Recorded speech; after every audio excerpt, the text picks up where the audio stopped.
Welcome back everyone to a very late episode of Redstone with Ripper. This is episode 20 and today we will be going over traps, so let's get straight into it. So this episode of traps is kind of aimed at trying to give you a general understanding of traps and kind of the thought process behind them, I guess. But to be honest, traps is a fairly easy area to understand. I mean, you want to generally kill people or trap them permanently, then usually kill them so you can take their stuff. Very multiplayer based kind of thing, unlike most of the other stuff around the world.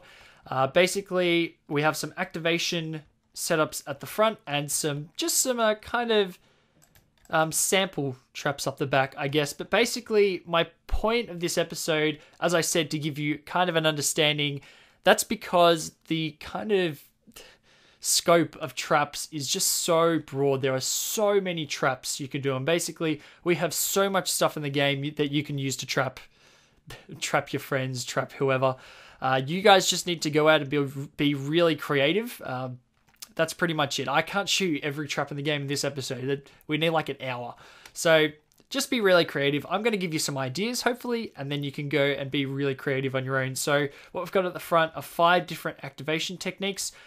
They're grouped into kind of 2 different groups. And the first 3 we have here, I'm going to refer to as kind of direct activation techniques. And the last 2 are block update methods. So the first one we have here is, of course, the traditional traps chest. It was I believe this was about 1.6 that was introduced. So let's get a good angle. You can see when we open the trap chest, you can see down the bottom. You probably can't see my mouse on the recording, but you can see the redstone torch turns off, as you can see at the bottom of the screen right now. So that is a direct activation method, as the player is directly activating the trap, which will be connected to this redstone torch.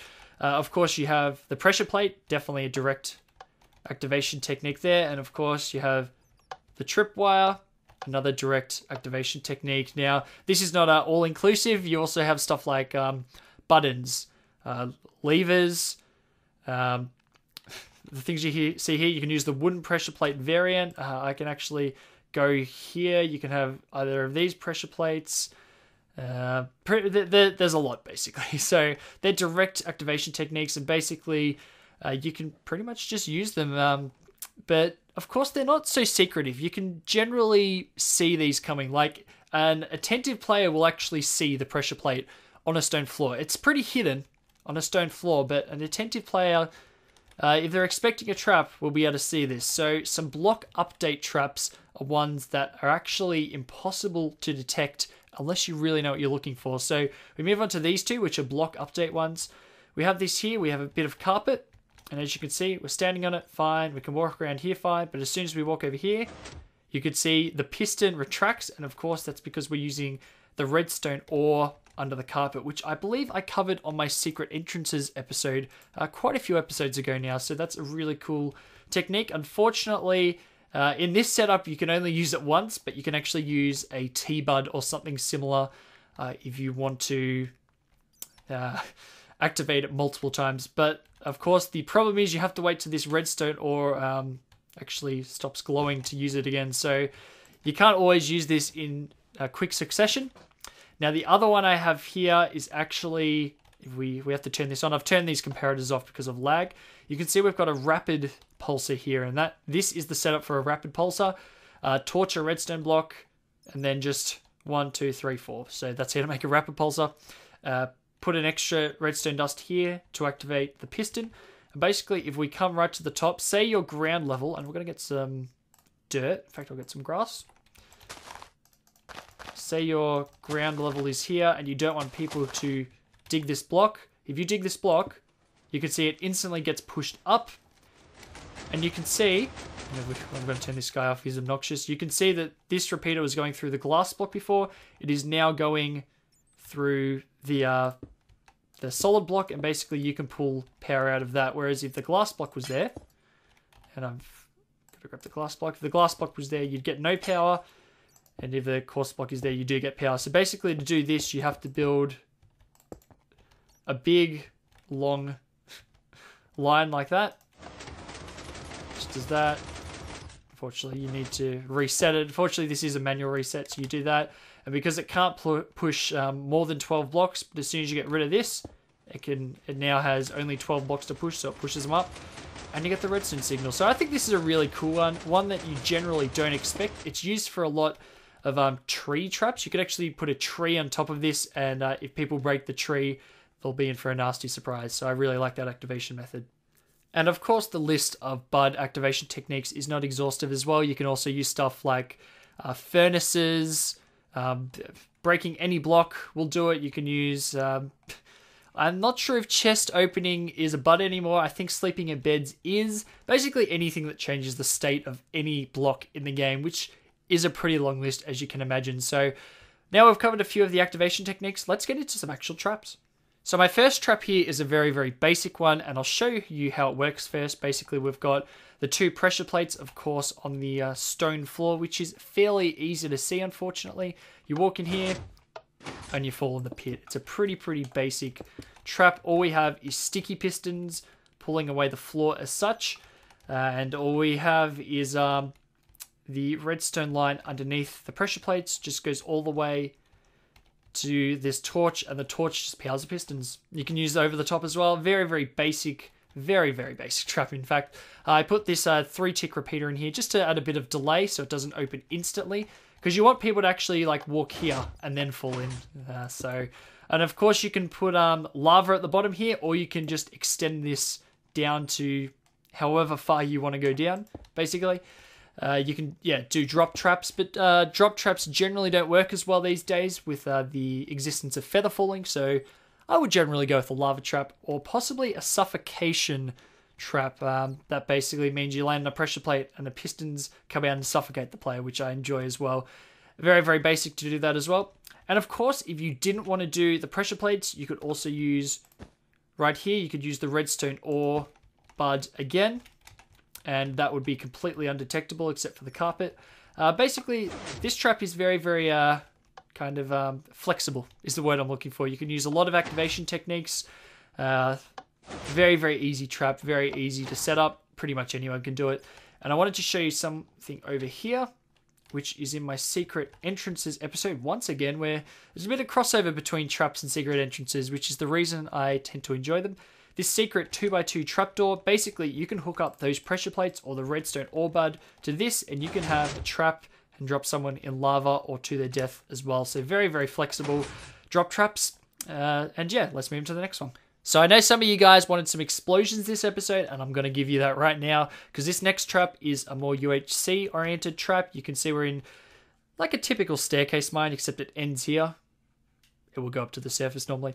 But it's a bit of a staircase mine. Your person you want to kill would come down here and think, oh, they've blocked off this. I wonder what's behind here. So they mine this block, and you can see they are absolutely screwed. They try and get out, and you can see they're blown up. So of course the person would generally be blown up in that scenario, but I just put water in there.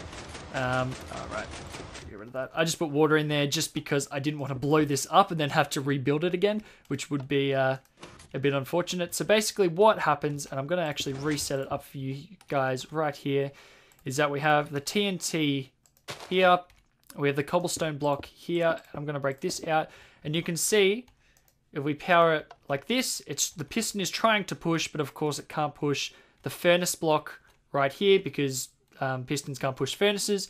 Only when you break this block can the TNT be pushed to place. So we'll move it back here, and we'll place it back there. And basically all you need after that is, we'll grab a redstone torch. All you need is an activation technique. And I'm actually gonna, and I really don't want to blow it up, so I'm going to actually set it up here. I'm going to turn this off. I'm going to set it up here. You guys can come and blow this up to your heart's content. I don't really want to. I've actually already had to rebuild this because I've blown it up once already. So I'm going to get rid of all of this, and you guys can come and blow this up to your heart's content. So there you go, guys. Really nice trap. And I really think I'll actually use this one if you can get the comparator. Although you actually don't need a comparator to make a redstone clock. So I may actually use this in an upcoming UHC. Who knows? Let's move on to the next trap. So I got one more trap for you here today, guys, and this one involves a trap chest, in case you couldn't tell. We have Ripper stuff here. Do not touch. Yeah, he's not around. He won't mind if we grab some stuff, so we'll grab it. And you can see we're just bombarded by potions. So there we go, guys. We'll change it back to game mode 1. And I'll show you I'll turn this off. That is so obnoxious. So basically what happens here, if I break this wall out, we have the trap chest, which activates the piston, as you can see there. And the piston actually pushes a block to this spot, and the rapid pulsar goes through here to activate the dispenser. And basically you can put as many potions in here as you want, and it'll just keep. You can actually even have a you can actually even have a hopper feeding into it, so you can spew out lots and lots of potions and really deter people from actually grabbing your stuff. So really nice trap there. Okay, guys, so that just about does it for this episode of Redstone with Ripper, and I hope you enjoyed these little traps I whipped up. And basically, these traps were not really pre-planned at all. I pretty much went in and said, you know, this trap could be cool, and just built it, and just really just used my own creativity and just what I thought would be cool traps. Like this one, I think I just thought of when I saw this kind of activation technique. I just thought of this trap and thought it would be a really, really cool thing to use in a UHC or something. And I think I will definitely use it if I manage to get hold of some quartz and some TNT possibly. So yeah, I really think you just have to use your own creativity with traps. Think of what you want to do and pretty much draw on all the redstone knowledge you have to try and put that plan into action. So yeah, I implore you to go out and actually give some traps a go yourself, especially if you've got an SMP server you play on. I would really, you know, maybe you could start like a thing where you can just kind of a competition where who can build the best trap. I don't know. I really think this has kind of inspired me. I might build some more traps on Insorum now. Look out. So yeah, thank you very much for watching my episode on traps, guys. Make sure to post your thoughts in the comments, and hopefully some stuff to just finish up season 1 of Redstone with Ripper, hopefully. Yeah, really enjoyed the series and looking for some more stuff to do. Really need your guys' help. So thank you very much for watching this episode, and I'll see you next time, guys. See you later.